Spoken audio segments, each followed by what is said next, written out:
সাদা বক উড়ে গেল। এটাকে কানা বক বলতাম, সাদা বক না, কানা বক।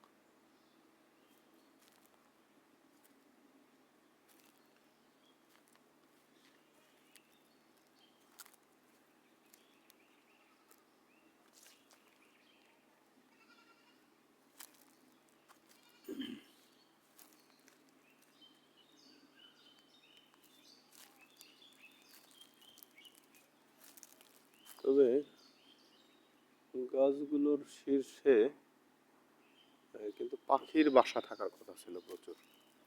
পাখির বাসা নাই, পাখি আছে কিন্তু সেটা যে পরিমাণে খুব বেশি তা না।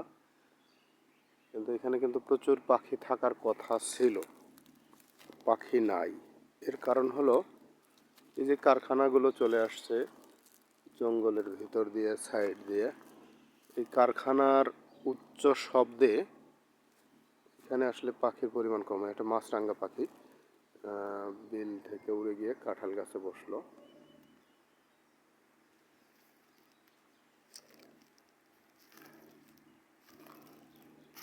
এগুলো হলো আকাশমণি গাছ।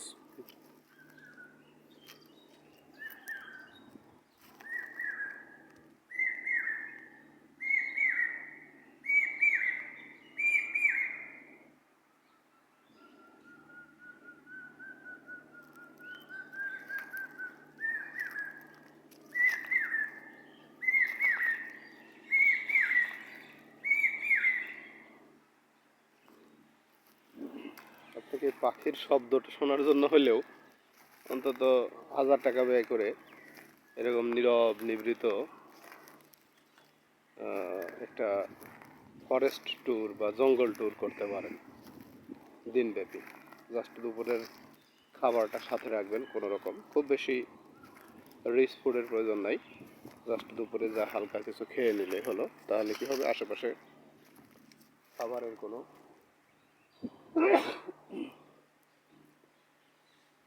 রেস্টুরেন্টে ঢুকতে হবে না এবং খরচও বেশি হবে না।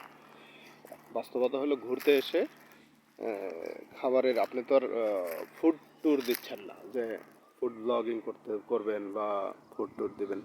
প্রকৃতির সান্নিধ্যে আসবেন। বাস্তবতা হলো সকালে নাস্তা করে বের হবেন, রাতে গিয়ে বাসায় খাবেন। সারাদিনের থাকার জন্য যতটুকু খাবার প্রয়োজন ততটুকু খাবার নিয়ে আসবেন, পানি সঙ্গে না নিয়ে আসলেও হবে। তাতে কি হবে, আপনার টার্গেটকৃত অন্তত 3 থেকে 4টে স্পট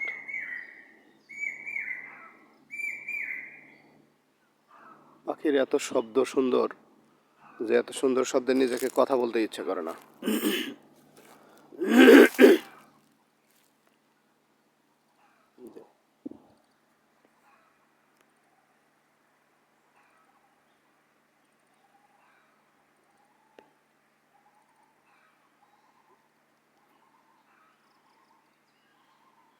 এই পাখিটা কিন্তু পোকা খায় খুব বেশি।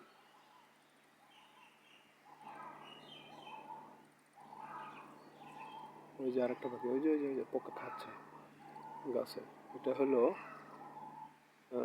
মাথায় একটা সুন্দর টোপর, সম্ভবত বউ কথা কও না, এটার নাম ঠিক অন্যটা, নামটা ভুলে গেছি, কিন্তু এটার নাম এক সময় জানতাম।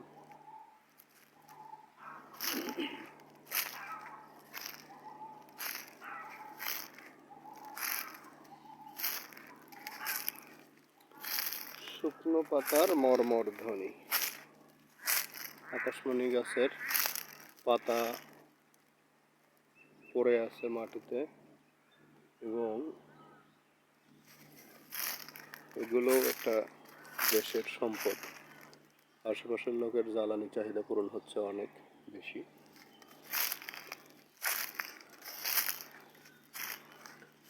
আনারস গাছ লাগাইছে, তবে আনারস একটাও নাই, কলিও নাই।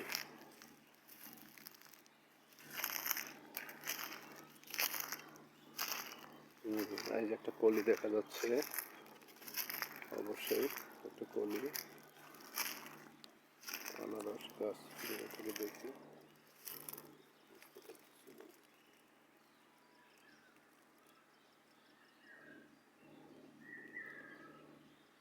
সুন্দর, একটাই কলি দেখতে পাচ্ছি, তার মানে আরো দু একটা থাকতে পারে বা অন্য গাছে আসবে।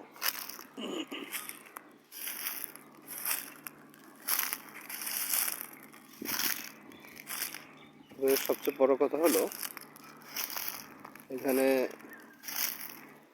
ছোট প্রজাতির কিছু সাপের ভয় আছে। এই জন্য আমার মনে হয় যে সবচেয়ে ভালো হয় একটু গামবুট টাইপের শু পরে আসা।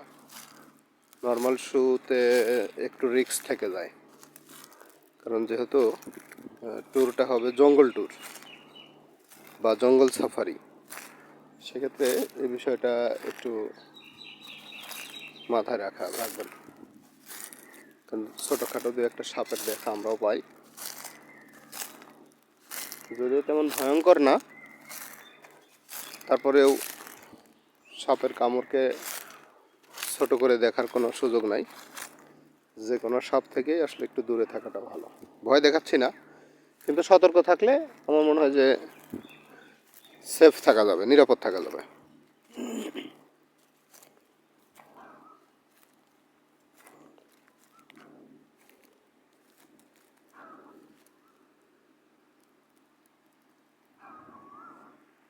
এই আর একটা শাল গাছ, শাল গাছে কয়েকদিন আগে ফুল ফুটলো।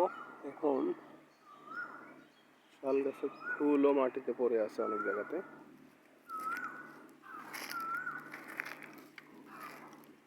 এই গাছ দিয়ে আরেকদিন দিয়েছিলাম।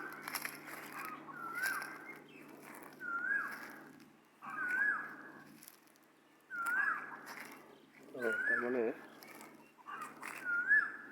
গতকালকে ঝড়ের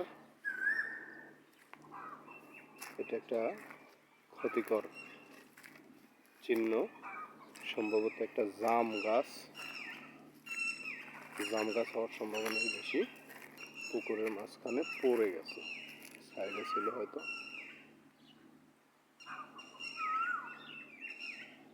হুট্টিটি পাখি এটাকে বলে, হুট্টিটি। সুন্দর লাগলো। হুট্টিটি পাখি অনেকদিন পর দেখলাম। সাধারণত নদীর চরের এলাকাগুলোতে দেখা যায়, কিন্তু গাজীপুরে তো আসলে বিল এলাকা, হুট্টিটি পাখি দেখলাম।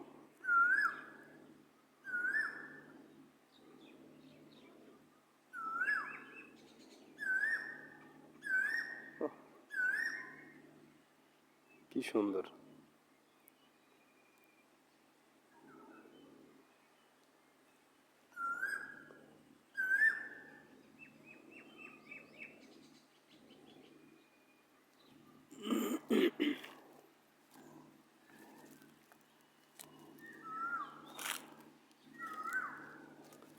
মানে বাস্তবতা হলো এখানে এসে আসলে তাড়াহুড়া করার কিছু নাই যে আপনি আসলেন আর সব কিছু উপভোগ করে চলে গেলেন, ঠিক ওইরকমটা না। প্রকৃতির সান্নিধ্যে এসে আপনাকে সময় কাটাতে হবে, সময় নিয়েই আসতে হবে। সেক্ষেত্রে সবচেয়ে ভালো হয় যে 2-3 দিনের ট্যুর প্ল্যান করা, যে আজকে এই পার্টটা দেখব, নেক্সট উইকে বা তার পরের উইকে একটু গ্যাপ দিয়ে এই পার্টটা দেখব, দেন তারপরে ওইটা দেখব। তাহলে আমার কাছে কি মনে হয় যে গাজীপুরের যে ইয়াটা আছে, মানে বিশেষ করে ফরেস্টের যেই সৌন্দর্যটা আছে, এইটা 2-3টা ট্যুর দিলে, ডে ট্যুর, অবশ্যই ডে ট্যুর, তাইলে মোটামুটি দেখা হয়ে যাবে। ঠিক আছে। আপনার কোথাও হয়তো কিছু আনুষ্ঠানিকতা আছে, যেমন আপনার সাফারি পার্ক এবং ন্যাশনাল বোটানিক্যাল গার্ডেনে আপনার একদিন চলে যাবে হয়তো। ঠিক আছে। তারপরে যে উন্মুক্ত জায়গাগুলো আছে, কিছু রিসোর্ট এরিয়াগুলো আছে, যদিও রিসোর্ট এরিয়াতে আসলে ওইটার ন্যাচারাল ঠিক ফ্লেভার ফিলিংসটা থাকে না, ওটা তো আসলে হাতে গড়া। তারপরে অনেকেই একটু সুন্দর করে সাজাইছে, সেটাও হয়তো একদিনে দেখে নিলেন, 3টা-4টা রিসোর্ট দেখে নিলেন। ঠিক আছে। তারপরে যে মানে সরকারি বা পাবলিক যে অ্যাসেটগুলো আছে, যে এলাকা দিয়ে হাঁটতেছি, এলাকাটা হলো টিলাময়। টিলাময় মানে ছোট ছোট টিলা, ঠিক টিলার উপরিভাগ সাইডগুলো দিয়া এই যে জাস্ট পুকুর বা বিলের মতো যে জায়গাটা, এটা কিন্তু খুব যে গর্ত তা কিন্তু না। এই যে ডান বামে অনেক জায়গায় ধান লাগানো আছে, এখানে হয়তো পানিটা ধরে রেখে কিছু মাছ ছাড়া হয়েছে। ওই পাশে ধান চাষ করা হয়েছে, দেখো বড় এলাকা এরিয়া জুড়ে। আর এদিক দিয়ে গাছ লাগানো হয়েছে, কিছু বসতি বসত বাড়ি হয়েছে। লোকজন বনের ফাঁক দিয়ে দিয়ে যে জায়গাগুলো আসলে একটা সময় ধান চাষ করা হতো, এটাই বেশি মানে সমতল ভূমি এবং ধান লাগাইতো, এই জায়গাগুলোতে এখন কেনা বেচা হচ্ছে এবং বাড়িঘর হয়ে যাচ্ছে। তো সেক্ষেত্রে এটার একটা ব্যাপার তো আছেই। তো সবাই ভালো থাকবেন। জি, আসসালামু আলাইকুম।